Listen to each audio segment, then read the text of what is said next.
Kaiju number 8 is 100% set in Mr. Rogers' neighborhood. Hello, my wonderful viewers, and welcome to another episode of Betty Adams Overanalyzes. Today, we are going to take a fully spoilery look at Kaiju number 8, episode, got it right the first time, number 4. Alright, this will be full of spoilers. So in order to give you a chance to click away if you don't want to hear any spoilers, I'm going to ask you to hit the like and subscribe button because that's what keeps me on the air. And go check out the links below the video to get yourself a copy of my book, Humans Are Weird, Let's Work It Out, and Flying Sparks, a science fantasy series that I hope focuses on the Mr. Rogers elements as much as Kaiju number 8 manages to. Alright, what am I talking about?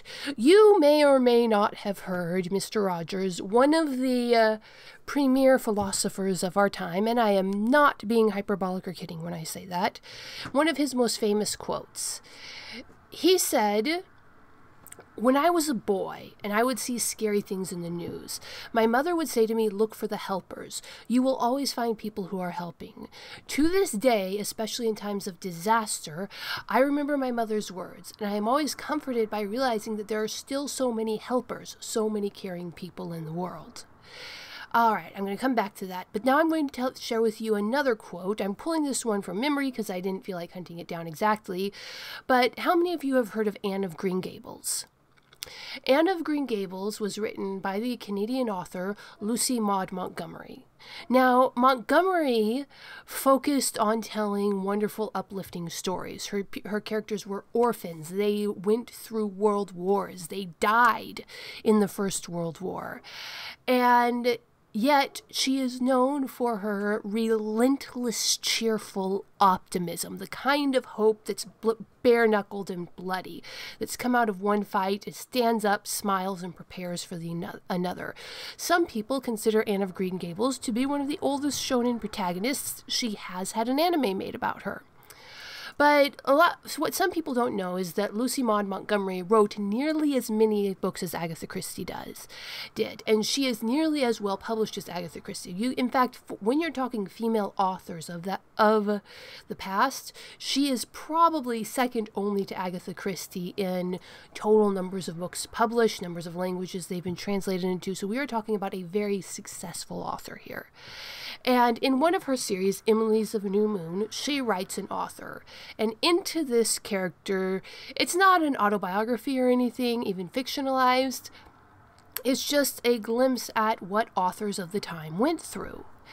And in one particular scene from Emily of New Moon, or perhaps it's the one after that, this author character, Emily, goes to her wise, crotchety old mentor. And the mentor reads through her work and just tears it up, this and that, stripping away all of the low-quality writing, but really focusing in on what she wrote well. And as this man is dying, he's giving her advice, and he says, "Don't worry about being realistic," he said. Not what they're talking about where realism is misery and disgusting things. He goes, and this is what he said to her, "A pine wood is every bit as real as a pigsty, and a whole lot more pleasant."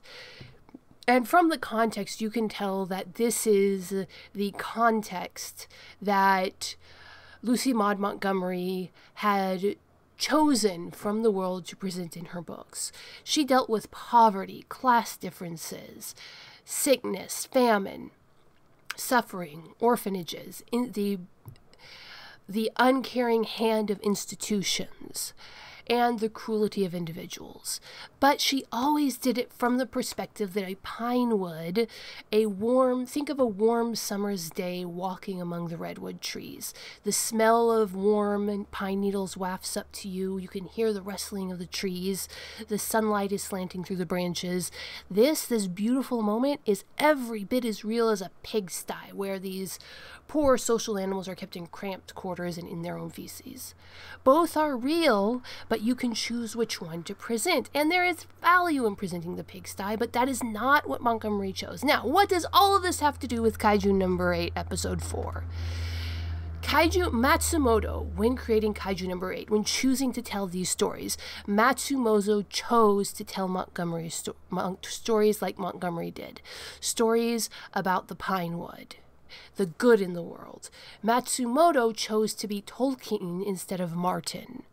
Matsumoto chose to be wholesome, and Matsumoto chose to tell the stories about the helpers, about Mr. Rogers' helpers. When you walk into Matsumoto's world, people are dying.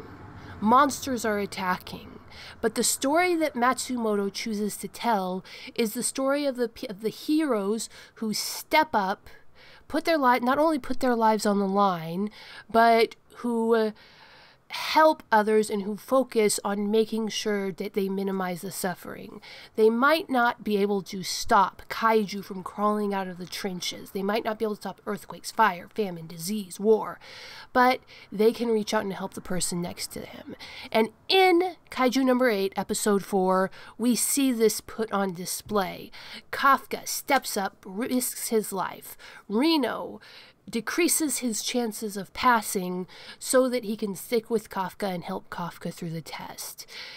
Hoshina and Mina, they're not above it all. As soon as they see that they're needed on that battlefield, they're out there. And the moment that really stuck out to me was very small, near the end of the episode, where you see, I still don't know how to pronounce his name, but Buff Muscle Guy, he was a Defense Force officer. That means he was an Army guy. The buff guy with the calm hair who's always reacting to things calmly, that he's basically the G.I. Joe. So I'm going to call him G.I. Joe out from here on. G.I. Joe out there, he's got really high power. He could totally justify being the big shot out there shooting at the kaiju. But he sees that the technical college guy and the university guy are both at his power level and they've got the shooting down. And he looks around the battlefield and he sees that no one is really helping to direct the evacuation. And their comms are failing. So what he does is he stops being the flashy frontline hero, even though he's one of the better ones at it. He steps back because he sees there's something else he can do to help.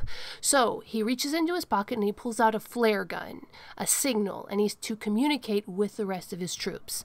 And if you look at his character in episodes 1, 2, and 2 and 3, you can see that he is studying Kokoru, but he clearly does not feel intimidated by her. He is interested in her. Over the time, you can see that he sees Kokoru as an asset to his team, not as a threat, even though she's so much better than him. Whereas the other two are actively competing with her. But G.I. Joe guy here, he is the perfect soldier. He is helping where he can, doing his best to make sure that his unit gets home alive. And he is Mr. Rogers' helper. Now, in a battle like this, it's a choice what angle the creator shows you. Are you going to show people stabbing each other in the back, struggling, fighting for their lives, panicking and running? Or are you going to show the Pinewood? Are you going to show Mr. Rogers' helpers stepping up? And without giving any spoilers to anybody who hasn't read the manga, you've seen the first 4 episodes of the anime by now. I think it's safe to say that it's no spoiler to say that when Matsumoto chose to write a story about horrific monsters attempting to destroy civilization, he said it in Mr. Rogers' neighborhood. But what do you think, my wonderful viewers? If you have a different perspective on this episode, hit that like and subscribe button, and definitely leave a comment telling me what you got out of this episode. Do you think episode 4 just encapsulate that Mr. Rogers' helpers aspect of the series? Or am I way off base? Peace out, my wonderful viewers.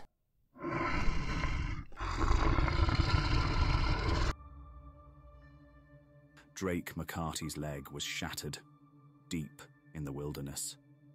As the flash flood closed over him, something alien pulled him from the waters. A military base that shouldn't exist.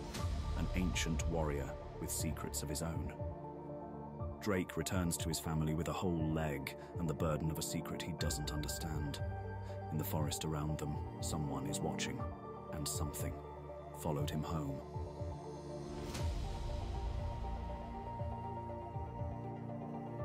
Flying Sparks.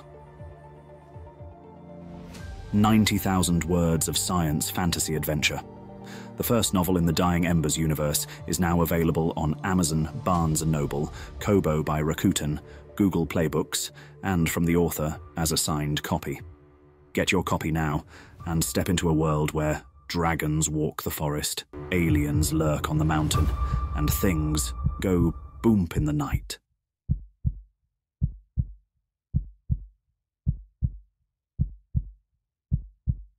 Escape into another world with the writings of author Betty Adams. 2 worlds, one of utter absurdity, one of dramatic tension, both alike in aliens absolutely astounded by human behavior. Humans are weird, short, absurd science fiction stories. Flying sparks, dragons, aliens, and things that go boomp in the night. Books available on Amazon, Barnes & Noble, Kobo by Rakuten, Google Play Books, and at authorBettyAdams.com for a signed copy.